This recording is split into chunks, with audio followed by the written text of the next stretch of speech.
এই ভিডিওতে দেখব কিভাবে আপনারা এনআইডি কার্ডের সার্ভার কপি ডাউনলোড করবেন মোবাইল ফোন দিয়ে। আপনি চাইলে কম্পিউটার দিয়ে ডাউনলোড করতে পারবেন, সেম প্রসেস। সবার প্রথমে আমরা যে কোনো একটা ব্রাউজার ওপেন করব। আমি ক্রোম ওপেন করলাম। এরপর সার্চ বারে আপনি লিখবেন প্রত্যয়ন। এভাবে আপনারা লিখবেন, লেখার পর সার্চ করবেন। সবার প্রথমে ওয়েবসাইটটি চলে আসবে। তারপর আপনারা ওয়েবসাইটটি ভালোভাবে দেখে রাখুন। এটা বাংলাদেশ সরকারের অফিসিয়াল ওয়েবসাইট। আমরা এই ওয়েবসাইটে ক্লিক করব। এরপর আপনাদের সামনে এরকম ইন্টারফেস শো করবে। সবার প্রথম কাজ হচ্ছে এখানে একটা অ্যাকাউন্ট তৈরি করা। অ্যাকাউন্ট তৈরি করার জন্য আপনাকে কোনো টাকা পয়সা দিতে লাগবে না, ফ্রিতে আপনি অ্যাকাউন্ট করতে পারবেন। এই জন্য উপরের দিকে দেখুন ফ্রি নাগরিক অ্যাকাউন্ট, এখানে ক্লিক করবেন। আপনি জন্ম নিবন্ধন দিয়ে অ্যাকাউন্ট করতে পারবেন অথবা ভোটার আইডি কার্ড দিয়েও অ্যাকাউন্ট করতে পারবেন। আমরা যেহেতু এনআইডি কার্ডের সার্ভার কপি ডাউনলোড করব, তাই জাতীয় পরিচয়পত্রের মাধ্যমে অ্যাকাউন্ট করাটাই বেটার হবে। আমি জাতীয় পরিচয়পত্রের মাধ্যমে এখানে ক্লিক করলাম। জাতীয় পরিচয়পত্র নম্বর, এখানে আপনার ভোটার আইডি কার্ডের আইডি নাম্বারটি বসাবেন। এরপর আপনার ভোটার আইডি কার্ডের যে জন্মসাল দেওয়া আছে সেটা এখান থেকে সিলেক্ট করবেন। জন্মসাল বসানো হয়ে গেলে জন্ম মাস বসাবো। যে মাসে আপনার জন্ম সেই মাসটি এখান থেকে আপনি সিলেক্ট করবেন। আমি আবারও বলছি, আপনার ভোটার আইডি কার্ডে যেভাবে আছে সেভাবে এখানে দিবেন। সবশেষে আপনার জন্ম তারিখ বসাবেন। এখান থেকে আমি জন্ম তারিখ বসালাম। এরপর মোবাইল নাম্বার ঘরে আপনার মোবাইল নাম্বারটি বসাবেন।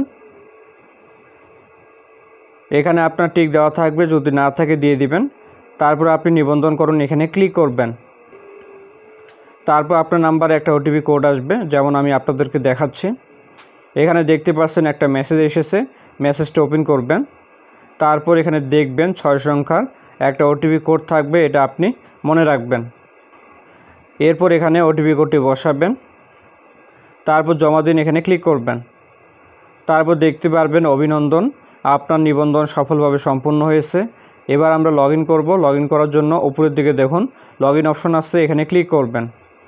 এখানে নাগরিক আর মোবাইল নাম্বার সিলেক্ট করা আছে, এটা এইভাবে রেখে এই ঘরে আপনার মোবাইল নাম্বার বসাবেন। তারপর এই ঘরে পাসওয়ার্ড বসাবেন। SMS একটা পাসওয়ার্ড পাবেন, এটা এখানে বসাবেন। এরপর লগ ইন করবেন। এবার এখানে দেখুন ব্যক্তির পরিচিতি তথ্য প্রিন্ট, এখানে ক্লিক করবেন। এরপর একটু নিচের দিকে আসবেন, এখানে আপনার তথ্যগুলো দেখাবে, আপনি চাইলে এগুলো দেখতে পারেন। আপনি সবার শেষে পাবেন সব ঠিক আছে, প্রিন্ট করুন, এখানে ক্লিক করবেন। এবার এখানে দেখুন আপনি এখানে ক্লিক করবেন। আপনি চাইলে বাংলাতে এনআইডি কার্ডের সার্ভার কপি ডাউনলোড করতে পারবেন অথবা ইংরেজিতে আইডি কার্ডের সার্ভার কপি ডাউনলোড করতে পারবেন। আমি বাংলা রাখলাম। এরপর আপনাকে কিছু টাকা খরচ বাবদ দিতে লাগবে। সেবা খরচ 15 টাকা, ভ্যাট সহ 15 টাকা 75 পয়সা আমাদেরকে পেমেন্ট করতে লাগবে। পেমেন্ট আপনি ঘরে বসে করতে পারবেন, সেটা এখন দেখাচ্ছে। আপনি হ্যাঁ পরিশোধ করুন, এখানে ক্লিক করবেন। এখানে আপনি সোনালী ব্যাংকের মাধ্যমে দিতে পারবেন। যদি আপনার কার্ড থাকে তাহলে কার্ড দিয়েও পেমেন্ট দিতে পারবেন। এছাড়াও এখানে মোবাইল ব্যাংকিংও আছে, আপনি চাইলে বিকাশ, নগদ, রকেট এগুলো ব্যবহার করেও খরচের টাকাটা পরিশোধ করতে পারবেন। আমি রকেট সিলেক্ট করলাম। এখানে টোটাল খরচ দেখাবে। এবার কনফার্মে ক্লিক করব। অ্যাকাউন্ট নাম্বার ঘরে যে নাম্বারে আমাদের রকেট অ্যাকাউন্ট খোলা আছে ওই নাম্বারটি বসাবো। আর পিন নাম্বার ঘরে রকেট অ্যাকাউন্টের পিনটি বসাবো। এখানে পিন দিলে কোনো সমস্যা নেই, মূলত এই কাজটা রকেট অ্যাপ থেকে করতেছি। সবশেষে সাবমিট বাটনে ক্লিক করবেন।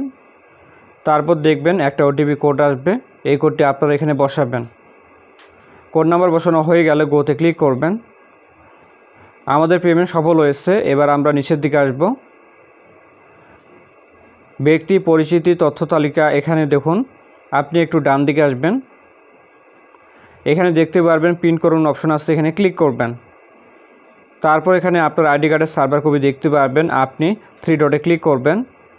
এরপর ডাউনলোডে ক্লিক করলে আপনার আইডি কার্ডের সার্ভার কপি আপনার ফোনে সেভ হয়ে যাবে। মূলত এভাবে আইডি কার্ডের সার্ভার কপি ডাউনলোড করতে হয়। আর হ্যাঁ, অনেকের দেখবেন অ্যাকাউন্ট করতে সমস্যা হতে পারে, কিংবা যখন আপনি পেমেন্ট করবেন বা প্রিন্ট করবেন তখন সমস্যা হতে পারে।